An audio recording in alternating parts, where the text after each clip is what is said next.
Oh, oh. Hey doe, is toch weer z'n 4?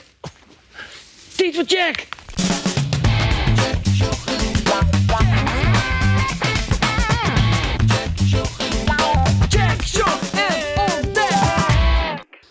Oh, wat is dat fijn, hè? Zo nou en dan even een goede massage. Doe ze dat bij daar op squallen ook wel eens? Alsjeblieft. Dank u wel, Rita. Want er is een squallen dat de bendelkoor zo nou en dan echt masseren. Heerlijk lijkt me dat. Als een show even bij zo'n bennenmassage. En dan liet hij eens ik weer ergens, maar waar ze precies is, weet ik net, maar dat zien we straks. Arina die drinkt een heerlijk windje in het Natuurmuseum. Nou ja, heerlijk. En Joop Magic die doet dingen maar in touw. Ik laat er haast net naar te zien. Genoeg van dus, maar we doen eerst het naaizien. Op het Hasselleger in Balk zitten zo'n de jestvakantie 35 leerlingen meer. Het binnen band die van de regenboog van Wiekel komen. De reden van de ouders om haar een band van squallen te helien had te meidjen met het plan om squallen van Lietse dwarpen zoals Wiekel bij elkaar te voegen. In dat plan zou de squallen van Wiekel tegengaan. Ouders hebben van alles bezocht om de plannen te wijzigen, zodat de squallen in Wiekel blijven koeren. Maar dat is net slagen. Op het Hasselleger zitten nou 115 baan en in Wiekel binnen 15 baan oerbluin. Midden in de nacht het spoor trosseren. Dat lijkt het gevaarlijk, maar het jet alle bij de werkzaamheden van een grote roenwaai, de heek om Ljouwert heen. Onder het spoor bij Wurm komt een autotunnel en daarvoor moest eerst het spoor trosseren worden. De tunnel, een 2,2 miljoen kilo zwieren bak, is naast het spoor gebouwd en moet dus de plakskoot worden. Een zwieren klus. Waarom hebben ze de tunnel net dadelijk op het goede plak gebouwd? Dat betekent dat je een week of 12, 13 zeg maar geen trein kunt laten rijden. Want je kunt niet bouwen terwijl de trein rijdt. En dat is te gevaarlijk. Dan zul je net zien dat het spoor gaat verzakken bijvoorbeeld. Dus de reden ervoor is dat we nu gezegd hebben van we bouwen naast het spoor. Daarmee heb je minder hinder voor de weggebruiker, maar ook minder hinder voor de treingebruikers. En schuiven hem in een onder de 1 uur buiteninstelling schuiven hem op zijn plek. Hey. Bij Ritsenmassiel binnen granaten vonden. De granaten waren in de Tweede Wereldoorlog gebruikt door de Duitsers om het Vleenveld bij Ljouwert te verdedigen tegen de Alliëren. Nou, de munitie die we hier vinden, dat is geschutmunitie. Hier hebben vlakstellingen gestaan. Die waren bedoeld om de vliegbasis te beschermen. En die munitie die we hier gevonden hebben, die is hier achtergelaten door de Duitse bezetter. Ja, en wij zijn door de provincie gevraagd om hier te zoeken naar die munitie. Ja, bij deze zijn we tegengekomen en dat gaan we vandaag vernietigen. Om de munitie voeren is op het plak dat de Nije Diek online weer had de explosieve opruimdienst de granaten ontploffen laten. En dat moest voorzichtig gebeuren. Munitie is hoofdzakelijk springstof met staal. Dus waar de EOD op moet letten, en dat zullen ze ongetwijfeld doen, is die scherfwerking beperkt te houden. Daarom wordt er ook een zandlaag op de explosieven aangebracht. Dat niet alle scherven hier in de rondte vliegen en dat wij hier niet meer kunnen staan. 3, 2, 1. Hij schrok hem wild, de 11-jarige Gregory Cornelis los. Op de oerloop van haar huis lag een slang, van haast een meter lang. Het ging om een rottenslang. Die is net giftig, maar kan wel bot kniepen. Vanzelfs was hij bang van. Ja, toen zag ik hij stond een beetje te trillen, want ik heb nog nooit zo'n beest gezien. Hoe de slang in het huis van Gregory bedarren is nog een rietsel. Misschien in de zouders van de oude rietjehuizen troch gotten en kieren kroept. De dierenambulance had de rottenslang naar de vogelhelling in Oert gebracht. Vandaar is er na een paar dagen naar een zaakkundige gebracht. De eigenaar had hem nog net melden. Verleden week weer het dateerd van de Strondrace. Bij de start en de finish in Workum. Het is een wedstrijd, maar het gaat er vooral om te zien hoe de scootjes vroeger met vracht waren. En voor de deelnemers is het hartstikke mooi om te zien en om te roeken en om te voelen hoe het de mensen vroeger werken moesten. De strontrace werd zo'n 1974 gehouden en is betocht door de Warkumer Rijt de Jong. Hij vond het spietig dat wij niet meer weten van hoe het vroeger ging. Doe waren scootjes broekt als vrachtskippen. En er waard kouwenstront van Frieske Kei naar Zuid-Holland vingen. Daar broekten de tunkers de stront van de blombal. Nou wordt alle jaren in de jestvakantie de strontrace houden. De scootsjes starten in Warkum en varen oer de IJsselmaar naar Amsterdam en van daar terug de binnenvjetten naar Warmond. Daar leveren ze de vracht aan en ze varen weer om. De motor moet net broekt worden. Als die geen wien is, of als het wetter te snel is om te leveren, moet het scootje lutsen worden. Jaaien neem je dan. Of er moet boomd worden. Dit zijn beelden van de 10e strontrace in 1984. Het wie min waar en hudde wien. Er wordt dag en nacht vien. In het romp van het scootje luidt Sint-Wurg geen stront meer. Er wordt nou mooi kunstdong vien. De winnaar van de strontrace dit jaar was de Eelkje 2. Een scootje uit Elehuizen, maar een skipper Klaas-Jan Koopmans.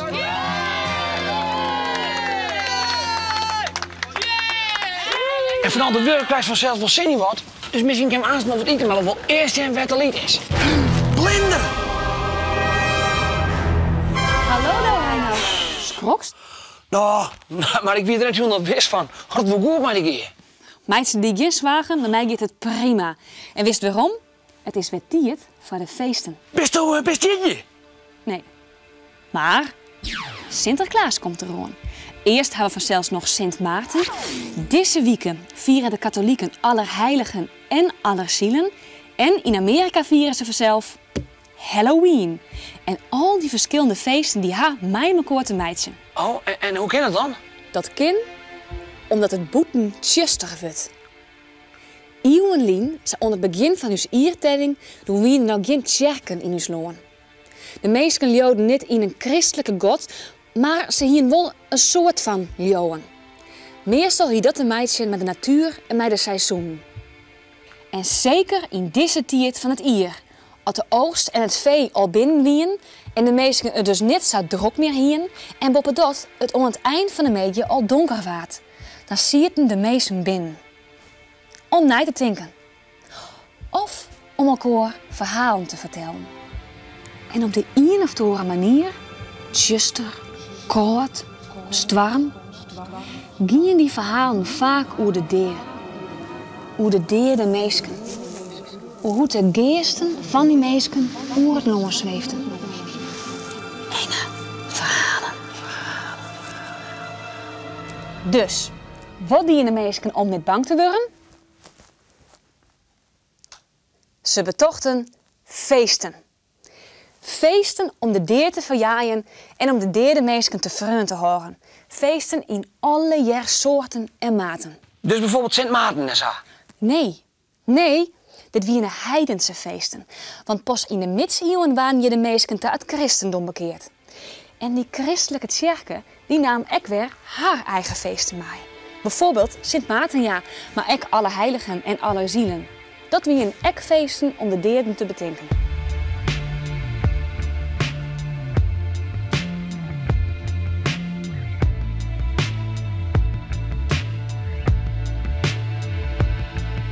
Dus al die christelijke feesten, die moesten ook een plakje krijgen.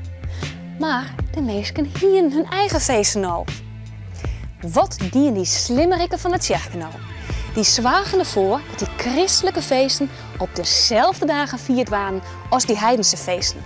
Zo maken ze het heel makkelijk voor de meesten om die christelijke feesten oer te nemen. Heel toepen toch, maar een pompoen is toch typisch iets van Halloween? Ja, klopt. Dat jet bij Halloween. En Halloween, dat is een Amerikaans feest. Halloween, dat wordt vierd de juni voor Allerheiligen. En daar komt de naam trouwens ook bij. Want Halloween komt oorspronkelijk van Hallows Eve. Nou, zoals met mij Reinoud, het hing het allemaal met elkaar samen. Ja, en eten we dan straks een lekker pontje en pompoenensap? Oh ja, lekker. Zeg het voor die meidje. Word wel even, hè? Nou, dan kom ik wis en zeker straks even bij die weer om. Ja, dat is goed. Ben ik nou al aan de slag en shock die sa. In het Natuurmuseum worden vaak bijzondere dingen binnengebracht. Nou, ik heb eigenlijk een potje. En als je goed zucht, dan zie je dat er een slang in zit. Nou, dit is een slang die komt uit Indië. En ik heb nog volle meer bijzondere spullen in mijn naam. Hier heb ik eigenlijk een flesje. Nou, het lijkt wel een flesje wien. En dat is het ik. Maar er zitten wortels in, er zitten pepertjes in, er zit wien in. en er zit een slang in. Nou, in Vietnam en in China is dit een echte lekkernij en nemen ze het snake wine. En degene die dit kocht heeft, die dacht dat hij een flesje wien met een cobra erin kocht. Maar hij is nept, want het bleek helemaal geen cobra te wezen. Het is een visslang. En in die visslang hij zal je ijzertritjes dienen. En hij is een kreks aan nijmaken dat het een cobra liekt. Dus het is net iets echter. Maar ja, in Vietnam is haar visum dus heerlijk. Dus ik zou zeggen, proost. Ik neem toch lauwe dissen.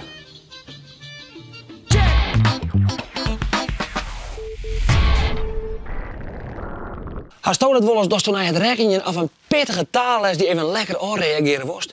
Dat bijvoorbeeld even kletsen worst. Of die wormen even een trooie aan. Of even om het hierloeken van het famke in de klasse.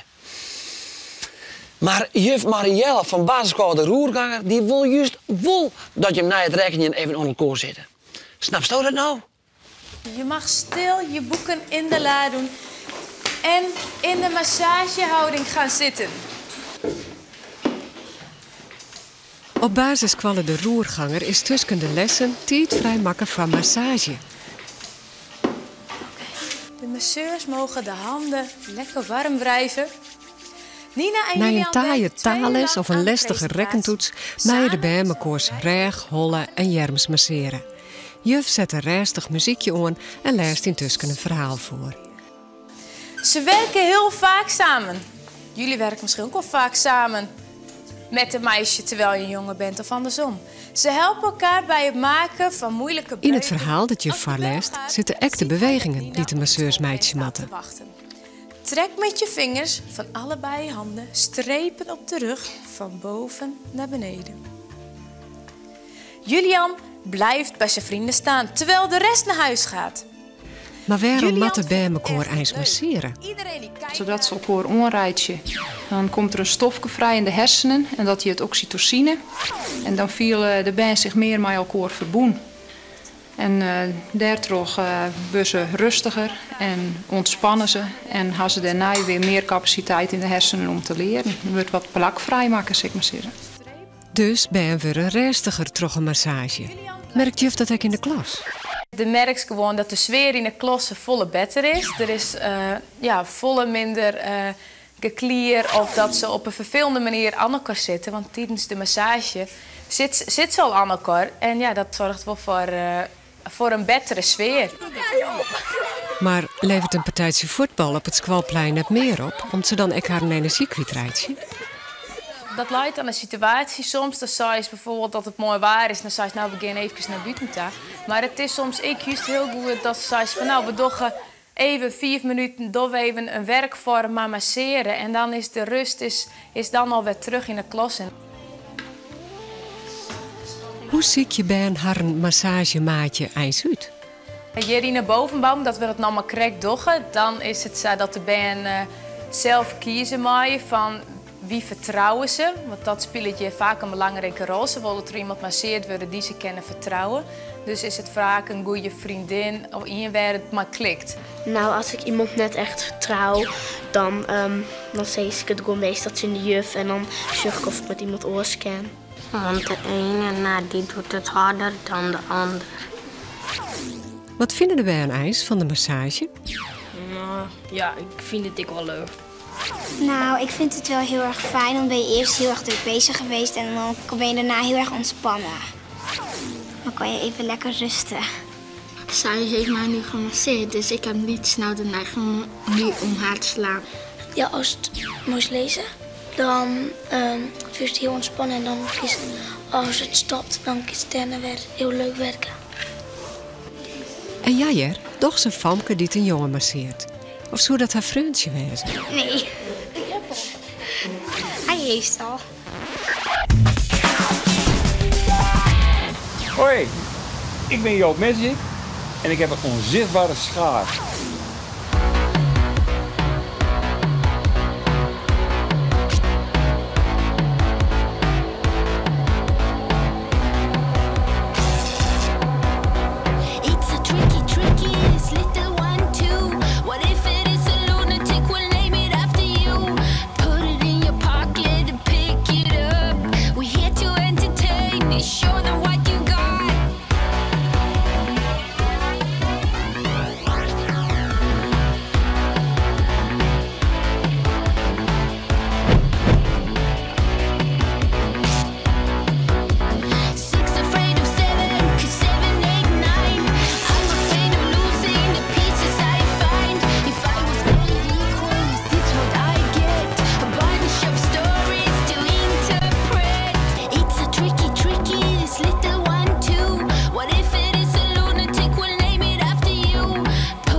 Of je zoekt met mijn pompoenensap met.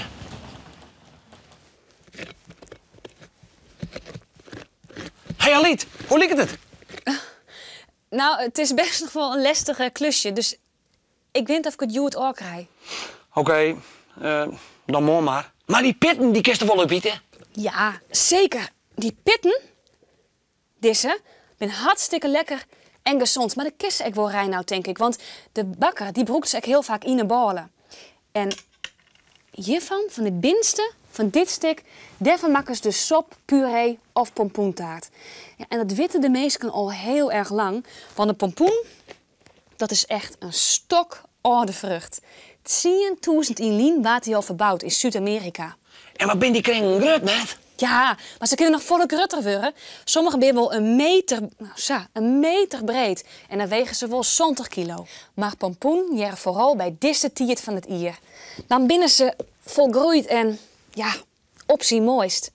De binnek meesken die pompoen voor bij de vrouw zetten of in hoersa, gewoon voor de sier.